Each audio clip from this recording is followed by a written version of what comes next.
नमस्कार, बहुत स्वागत है आपका डिबेट लाइव बड़ी बहस मध्य प्रदेश में। मैं हूं आपके साथ अमित शर्मा। लोकसभा चुनाव के लिए कांग्रेस का न्याय पत्र जारी हो चुका है। इस घोषणा पत्र में मध्य प्रदेश की चर्चित और गेम चेंजर साबित हुई लाडली बहना योजना जैसी घोषणा शामिल है।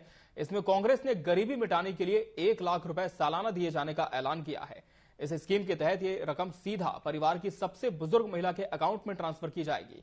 अगर परिवार में बुजुर्ग महिला नहीं है तो सबसे उम्रदराज व्यक्ति के अकाउंट में पैसा जाएगा। आपको याद होगा कि मध्य प्रदेश में महिलाओं को हर साल 15,000 देने वाली बीजेपी सरकार की लाडली बहना स्कीम ने चुनावी हवा बदल दी थी। सवाल यह है कि क्या महालक्ष्मी गारंटी स्कीम कांग्रेस के लिए माहौल को प्लस बनाने में कामयाब होगी। कांग्रेस ने घोषणा पत्र में 25 तरह की गारंटियां दी हैं। इन घोषणाओं का चुनावी असर कितना होगा, आज इसी विषय पर हमारी चर्चा होगी। मगर उसके पहले देखिए इस पर आधारित हमारी स्पेशल रिपोर्ट।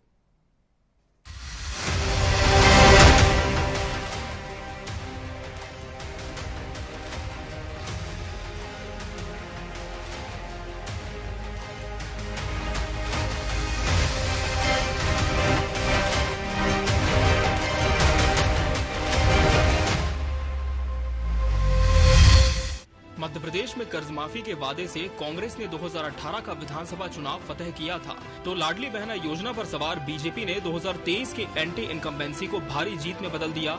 अब कांग्रेस ने मध्य प्रदेश से लाडली बहना और कर्ज माफी स्कीम्स के फायदों को केंद्र में रखकर अपने घोषणा पत्र में वादे किए हैं। घोषणा पत्र में महिलाओं के लिए नारी न्याय गारंटी के तहत महालक्ष्मी, आधी आबादी पूरा हक, शक्ति का सम्मान, अधिकार मैत्री और सावित्रीबाई फुले हॉस्टल स्कीम भी लाई है। महिलाओं को सरकारी नौकरियों में 50% आरक्षण देने का वादा भी है। कि जो कांग्रेस का न्याय पत्र है, इसमें 5 गारंटी प्रमुख रूप से दी गई हैं। देश के नौजवानों के सशक्तिकरण के लिए, महिलाओं को आत्मनिर्भर और सशक्त बनाने के लिए, श्रमिकों को, जो देश के सबसे अंतिम पंक्ति का व्यक्ति है, उसको एक समयबद्ध आर्थिक योजनाओं का लाभ देने के लिए, किसान की एमएसपी के लिए, समर्थन मूल्य के लिए, और प्रति हेक्टेयर जो उत्पादन लागत बढ़ी है उसके अनुसार किसान को सब्सिडी और अन्य मदद करने के लिए। इधर मुख्यमंत्री डॉक्टर मोहन यादव ने कहा कि कांग्रेस ने अपने घोषणा पत्र को न्याय पत्र का नाम दिया है, लेकिन कांग्रेस खुद अन्याय के पहाड़ पर बैठी हुई है। कांग्रेस पूरे देश के किसान, गरीब, मजदूर, युवा सबके साथ अन्याय करते हुए अपना समय गुजार चुकी है।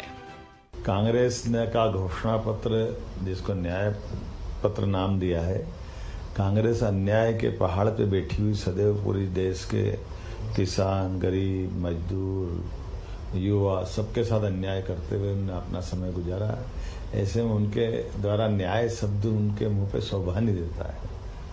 अन्याय महिलाओं के साथ हमारे यहाँ 29 सीट पर 29 में से केवल 1 जगह कांग्रेस लड़ा रही, उसके उल्टा भाजपा 6 जगह लड़ा रही। हिस्सेदारी, परिवार से बाहर नहीं आने दे रहे हैं। सभी कांग्रेस के बड़े नेता से लेके अपोजिशन के, इंडिया गठबंधन के सब लोग अपने परिवार से बाहर किसी की हिस्सेदारी बर्दाश्त नहीं करते। कांग्रेस ने अपने न्याय का दस्तावेज सामने रख दिया है। बीजेपी भी जल्द ही अपने संकल्पों को सामने लाएगी। सवाल घोषणाओं तक सीमित नहीं होगा। देश की तकदीर और तस्वीर बदलने में किसके इरादे कितने नेक हैं, इसका भी मूल्यांकन होगा। Bureau report, TV 24 news. तो लखपति बहना सियासत का गहना, आज इसी विषय पर हम चर्चा करेंगे, जिसके लिए हमारे साथ खास मेहमान जुड़े हैं। हमारे साथ बीजेपी प्रवक्ता बृजगोपाल लोया जी जुड़े हैं। बृजगोपाल जी, आपका बहुत बहुत स्वागत है। कांग्रेस से डॉक्टर राम पांडे जी पार्टी का पक्ष रखेंगे। डॉक्टर राम पांडे जी, आपका भी बहुत बहुत स्वागत। वरिष्ठ पत्रकार केएस चाइनी जी इस डिबेट का हिस्सा है। केएस चाइनी जी, आपका भी बहुत बहुत स्वागत है। डॉक्टर राम पांडे जी, ये जो घोषणा पत्र कांग्रेस का आया है, न्याय पत्र जिसे नाम दिया गया है, कई अहम घोषणाएं महिलाओं के हित में इसमें की गई हैं।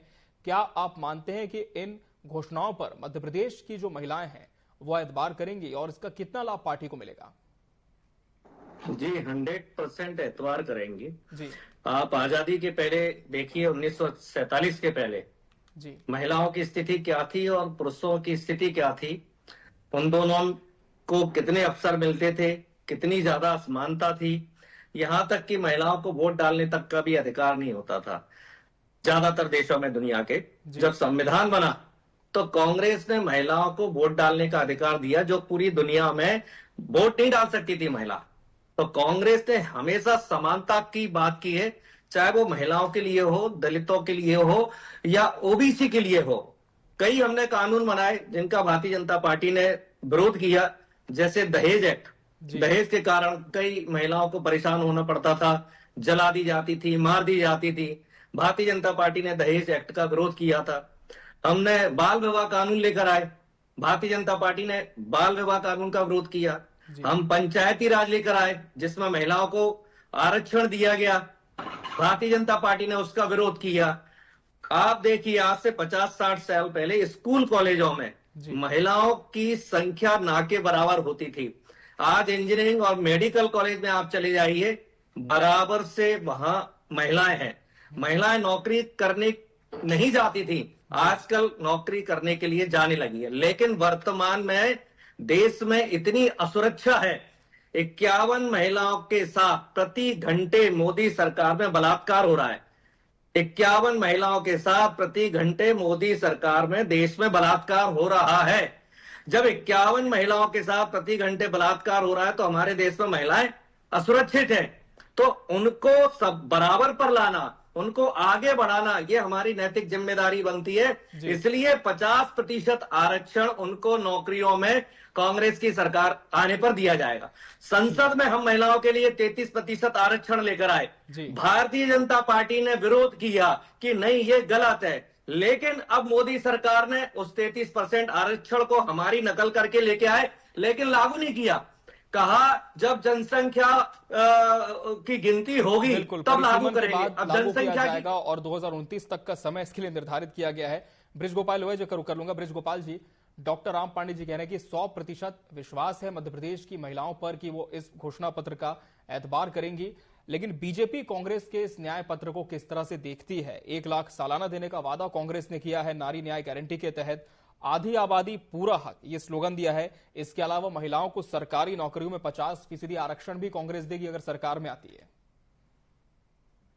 देखिए, मैं सबसे पहले एक बात कहूं कि राजनीति में सब विश्वसनीयता, कांग्रेस पार्टी अपनी विश्वसनीयता खो चुकी है।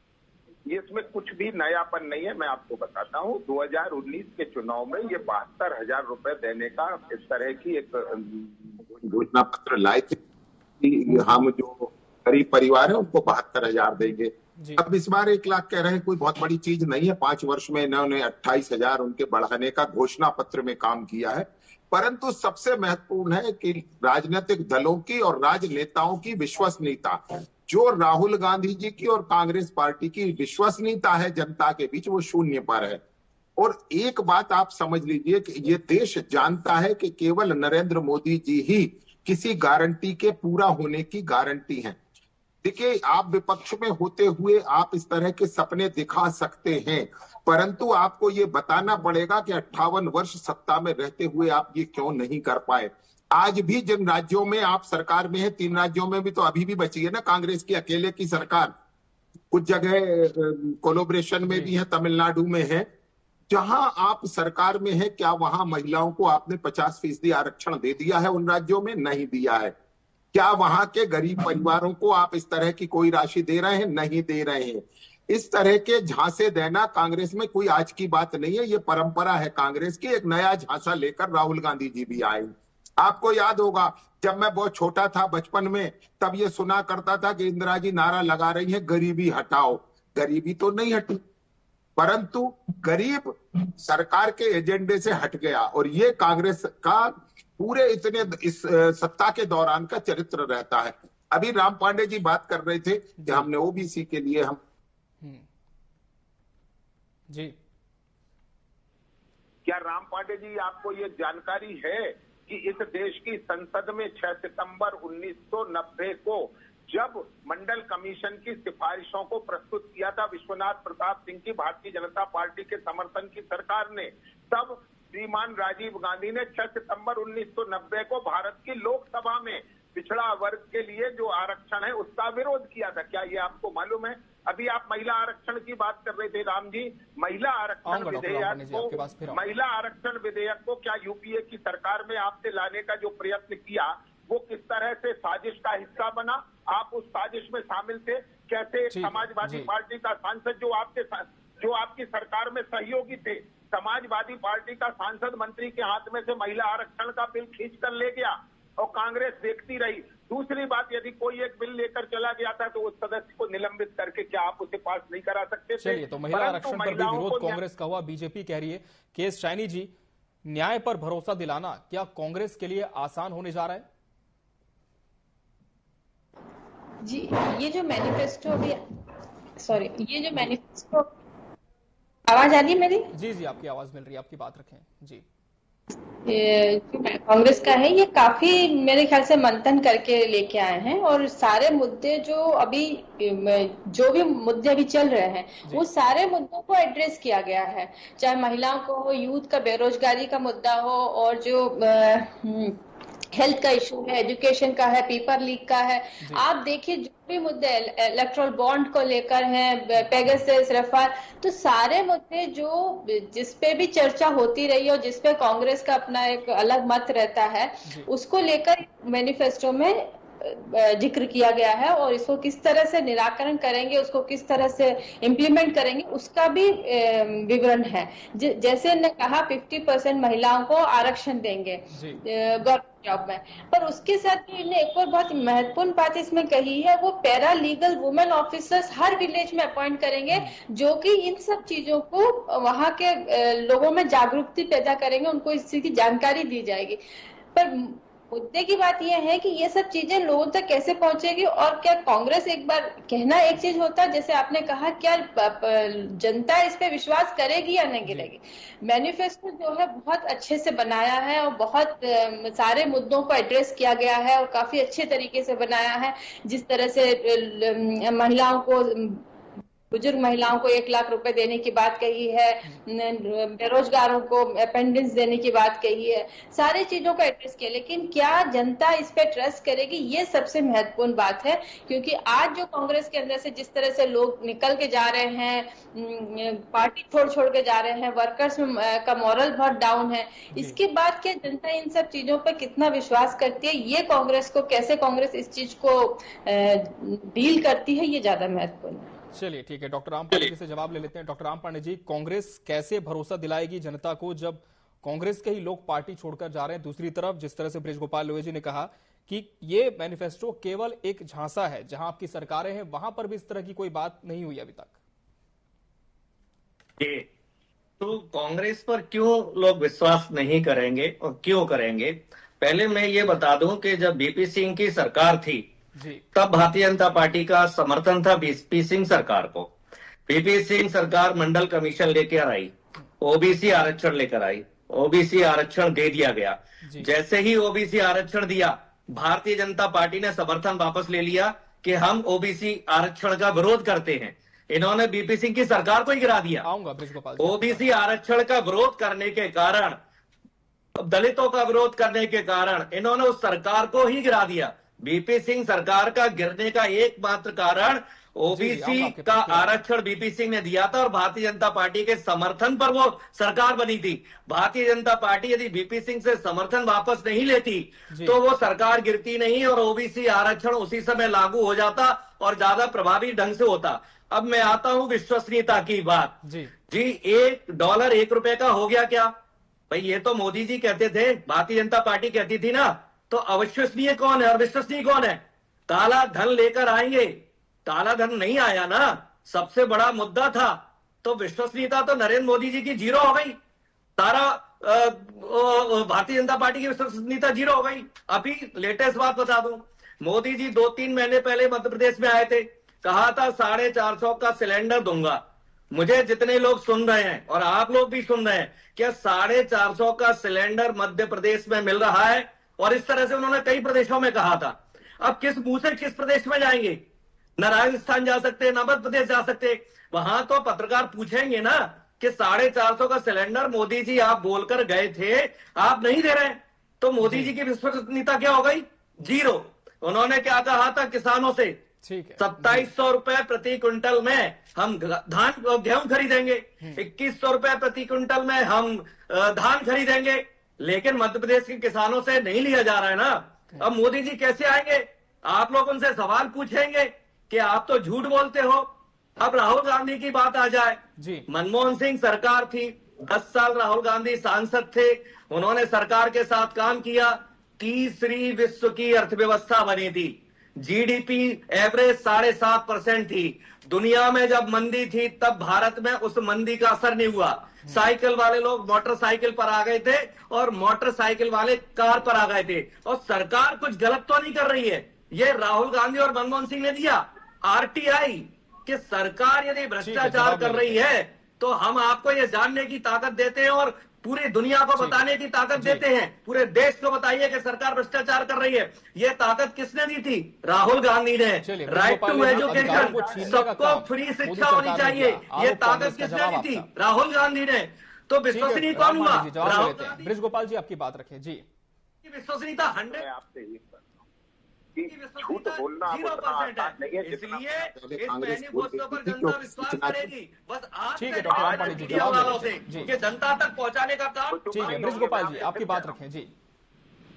देखिए मैं आपको बताऊं, कांग्रेस पार्टी को ये कब समझ में आएगा कि अब झूठ बोलना उतना आसान नहीं है। ये सूचना और तकनीक क्रांति का युग है।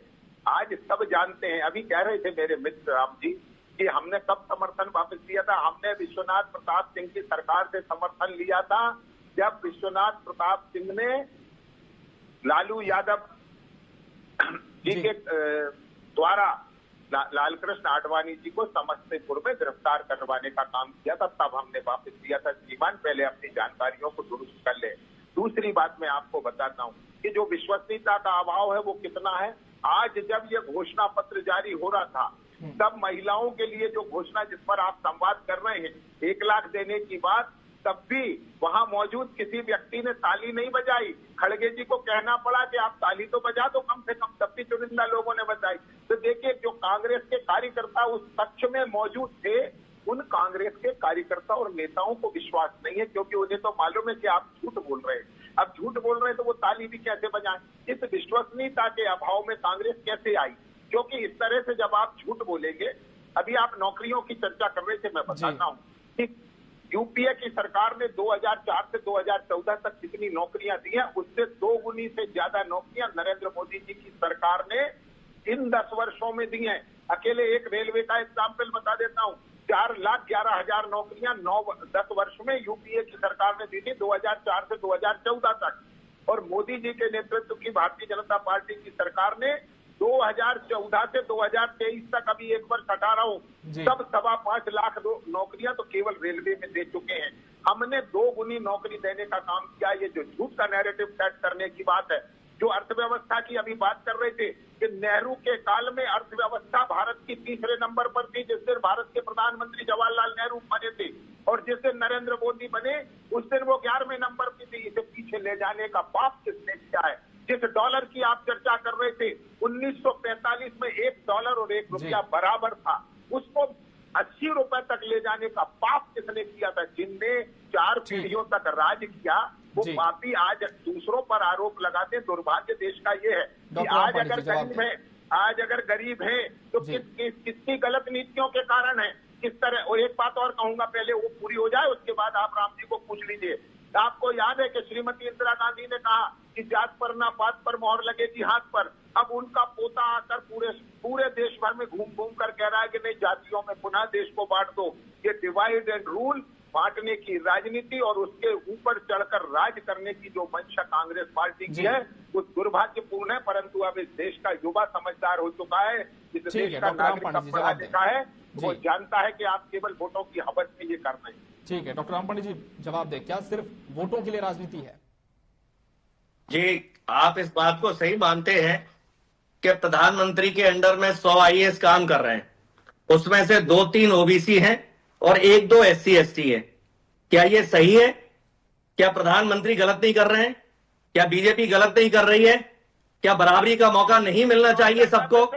हम तो ये कहते हैं सबको मौका मिलना चाहिए, सबको बराबरी का मौका मिलना चाहिए। फिर इन्होंने झूठ बोला, इन्होंने OBC को खारिज कर दिया था DP सिंह ने, इसलिए समर्थन वापस लिया।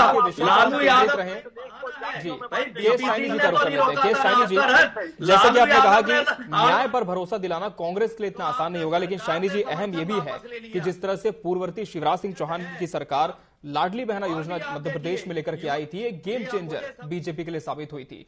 तो क्या ये महालक्ष्मी योजना कांग्रेस के लिए भी एक परिवर्तन कर सकती है?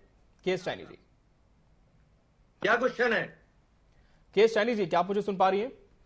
जी जी नहीं, मेरा तो कुछ कंप्लीट ही नहीं हुआ, तब समझ में ही नहीं आया जी। ये डिबेट चल रही है या मजाक चल रहा डॉक्टर है। राम पांडे जी, बिल्कुल आपको पूरा मौका दिया, लेकिन मैं फिर से निवेदन करूंगा कि हम सिर्फ आज के विषय पर ही फोकस करें, आपके न्याय पत्र पर ही चर्चा ये है। भारतीय जनता उस पर ही पार्टी का हम- नेता तो अंतर्राष्ट्रीय ज्ञानी है आपके लिए। नहीं, भारतीय बिल्कुल जनता पार्टी का नेता अंतर्राष्ट्रीय ज्ञानी है, वो नहीं, बिल्कुल अंतरिक्ष की बात करेगा, आकाश पाताल की बात करेगा, फिर से हम वो एक बार- आपके लिए ज्ञानी है। बिल्कुल आपको फिर बाकी से रुक दूसरे करेंगे, सब्जेक्ट पूरा से मौका हटाइए आपको दिए आपके। डॉक्टर राम पांडे जी आप हमसे। लोगों का एक डायलॉग जी। बन गया है, भारतीय जनता पार्टी का प्रवक्ता केस नहीं शाइनी है, जी, तो आप सब्जेक्ट से क्या हट रहे हो। मध्य प्रदेश में नरेंद्र गेम मोदी को चेंजर बता थी रहे लाडली बहना योजना, लेकिन क्या अब जो कांग्रेस की योजना है ये साबित कर पाएगी खुद को मध्य प्रदेश में? मैं आऊंगा डॉक्टर राम पांडे जी, फिर से आपका रुख करूंगा, आपको पूरा बोलने का मौका दिया जाता है हर बार, मैं फिर से आपका रुख करूंगा। जी केस शाइनी जी, जी आपकी आवाज नहीं, आप क्वेश्चन रिपीट करते जी जैसा कि लाडली बहना योजना मध्य प्रदेश में गेम चेंजर थी बीजेपी के लिए, तो क्या महालक्ष्मी योजना जो न्याय योजना है कांग्रेस की, ये कांग्रेस को एक नए सिरे से खड़ा कर पाएगी?